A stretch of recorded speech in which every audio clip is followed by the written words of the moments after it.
Hello guys! Hello para ito sa lahat ng Sagittarius. Sagittarius, welcome dito sa aking channel, Kapalaran 888. Welcome guys! Alamin natin kung anong messages.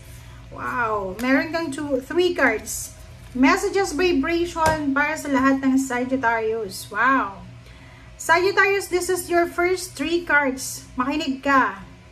Unang baraha mo dito, sinasabi ng baraha mo dito, love yourself first. Your self-respect makes you more romantically attractive. So, yung iba sa inyo dyan na masyadong nakafocus sa love life or sa relationship, sinasabi na ang una mong gagawin sa ngayon is mahalin mo muna yung sarili mo. Respetuhin mo muna yung sarili mo. Kasi pag mahal mo yung sarili mo, pag respetado mo yung sarili mo, maraming may attract ka na ibang tao kasi mararamdaman nila si Sagittarius mahal na mahal yung sarili niya, so pag nagkaroon siya ng relationship mamahalin niya din yung karelasyon, parang ganun. So okay, first card natin to. Next card is free yourself. Dito sinasabi na it's time to take back control of your life. So sinasabi sir dito parang ganun, same din with love yourself. Sinasabi na palayain mo daw yung sarili mo. Bigyan mo ang sarili mo ng parang tawag dito, freedom. Give yourself freedom sa kung ano man yan na kailangan ng freedom. And the last card natin is, it is safe for you to love. Open your heart to give and receive the highest energy of all. So, dito din, sinasabi sa'yo, Sagittarius, na safe para sa'yo ang magkaroon ng relationship, magmahal. Ikaw na lang yung magdedesisyon kung talagang gusto mo. Okay, so thank you. Tingnan natin sa second deck mo.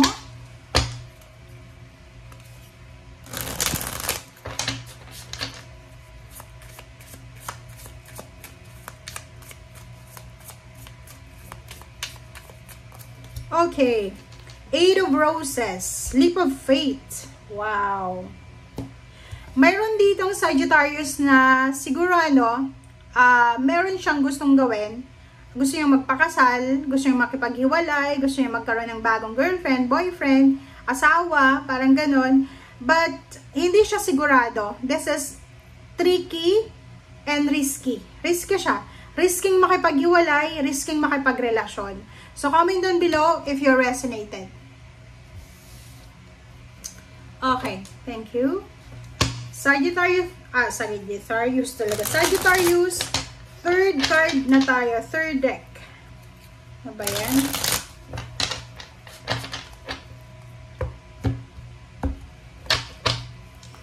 Okay.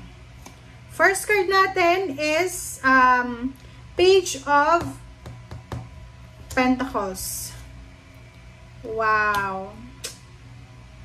Okay. Sagittarius, nakikita ko sa'yo, in the near future, like for example, if yung current situation mo sa ngayon is financially, marami kang pinagdadaanan na paghihirap sa financial, sinasabi ng baraha sa'yo dito na, huwag kang masyadong mag-alala. Hindi ko alam kung bakit financial yung lumabas since money yung pinag-uusapan natin. Pwedeng yung relationship mo ay mas importante yung pera kaysa sa relationship, or apektado yung pera dahil sa relationship issues. Kaya lumabas to. So, sinasabi ng baraha, if you're struggling about finances or career sa ngayon, huwag kang mag-alala kasi in the near future, sinasabi sa'yo ng Page of Pentacles, na posibleng may incoming money offer or may incoming prosperity and abundance sa'yo. Pwedeng nakikita ko, isa sa rason para sa mga Sagittarius, dito, diba? Sinasabi sa'yo dito, Sagittarius, it is safe to love. Diba? For you to love. Isa yun sa rason, siguro medyo may edad ka na, and wala ka pang karelasyon. May karelasyon ka dati pero hindi nagtagal. Ito siguro yung rason kung bakit hindi ka nakakakuha ng stable na relationship. Kasi nag-iisip ka na yung financial mo ay hindi masyadong stable. Dito sinasabi huwag kang mag-alala kasi sa near future, maraming financial balances, financial prosperity and abundance ang darating sa'yo. Oh, tingnan mo. 'Di ba? Sinasabi sa'yo dito ng baraha, isang decision making, Sagittarius, ang posibleng gawin mo. Isang desisyon ang posibleng maiisip mo. Ang decision na to ay pwedeng pagpapakasal. So, paki-comment sa comment section, Sagittarius, if you're planning to get married or if you're planning na mag-propose or makipag-engage. Kasi dito sinasabi ng baraha, isang desisyon ang posibleng gawin mo and isa yon sa desisyon na gagawin mo ngayon is magpakasal or posibleng makipag-engage or makipag-live-in. Okay?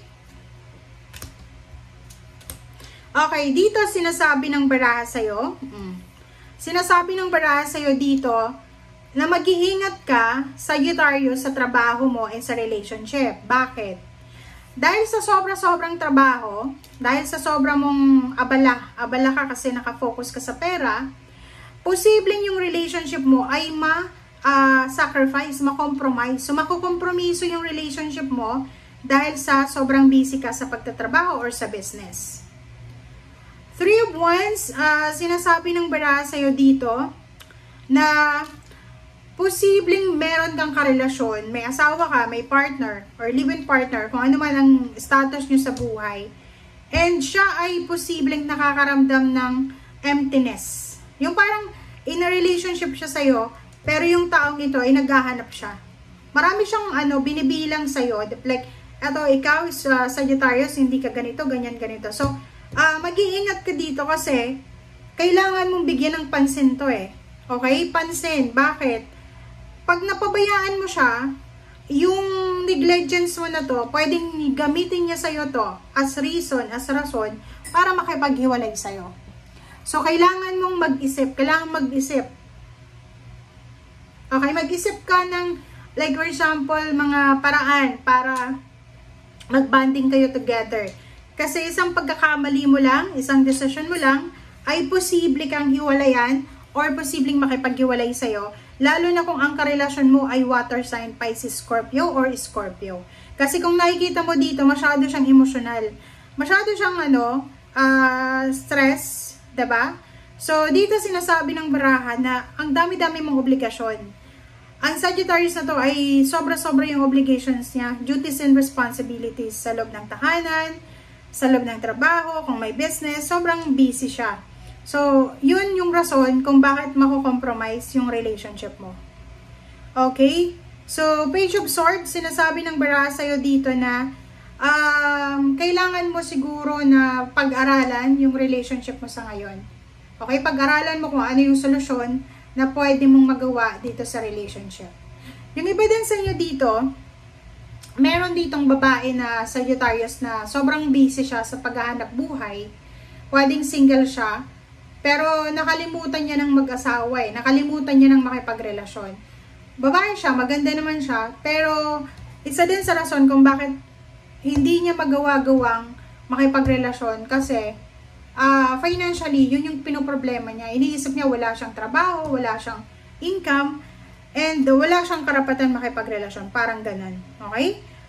So, dito naman sa Magician, sinasabi ng baraha sa'yo dito na wag mong i-close yung doors ng relationship sa'yo. Kaya wag mong i-close kasi maraming possibilities, maraming posibilidad, diba? Na mabalance yung relationship mo. Pwedeng unexpected, makatagpo ka ng tao na pwedeng mag-propose sa'yo or hindi natin alam kung ano yung mangyayari sa future. So, wag masyadong i-close yung puso. Like, nasaktan ka, na-betray ka, parang sasabihin mo, single na lang ako for life. No. Dito sinasabi na, okay, love yourself, free yourself, pero safe din na magmahal ka ulit. Okay? Thank you guys for watching. Bye!